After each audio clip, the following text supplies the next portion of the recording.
बहुत समय पहले की बात है। एक राज्य में राजा विक्रम राज्य करते थे।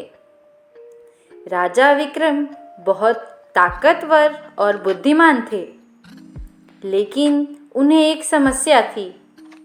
वे हमेशा अपने फैसले तुरंत ले लेते थे और कभी भी गहराई से नहीं सोचते थे। उनकी इस आदत के कारण राज्य में कई समस्या पैदा हो रही थीं।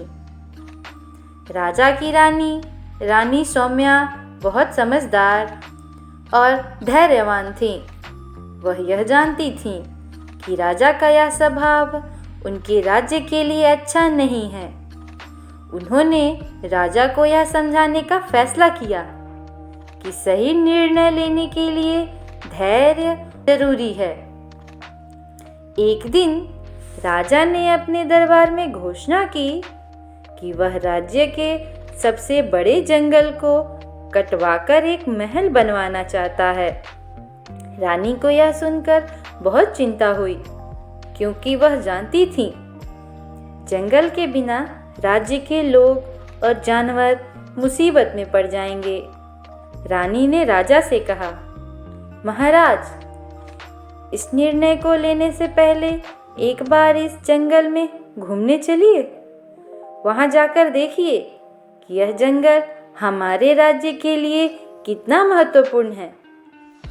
राजा मान गए। अगले ही दिन राजा और रानी जंगल की ओर गए। वहां उन्होंने देखा कि कितने सारे जानवर उस जंगल में रहते हैं। पक्षियों की आवाजें और ठंडी हवा ने राजा का मन मोह लिया। रानी ने राजा से कहा, महाराज, क्या आप जानते हैं कि यह जंगल केवल जानवरों का घर नहीं, बल्कि यह हमारी नदियों को पानी भी देता है। अगर हम इस जंगल को काट देंगे तो हमारी नदियाँ सूख जाएंगी और हमारे किसान पानी के बिना परेशान हो जाएंगे। राजा ने यह सुना और गहराई से सोचा।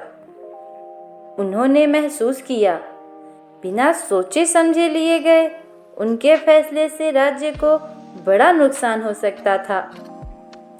जंगल से लौटने के बाद राजा ने दरबार में घोषणा की, हमने फैसला किया है कि जंगल को नहीं काटा जाएगा, बल्कि हम जंगल की सुरक्षा के लिए एक कदम उठाएंगे। यह जंगल हमारा खजाना है और हमें इसे बचाना होगा। राजा की समझदारी और धैर्य के कारण राज्य के लोग और जानवर दोनों सुरक्षित रहे। तो यह कहानी हमें यही सिखाती है कि बिना सोचे समझे फैसले लेने से परेशानी हो सकती है। धैर्य और समझदारी से लिया गया निर्णय हमेशा सही होता है।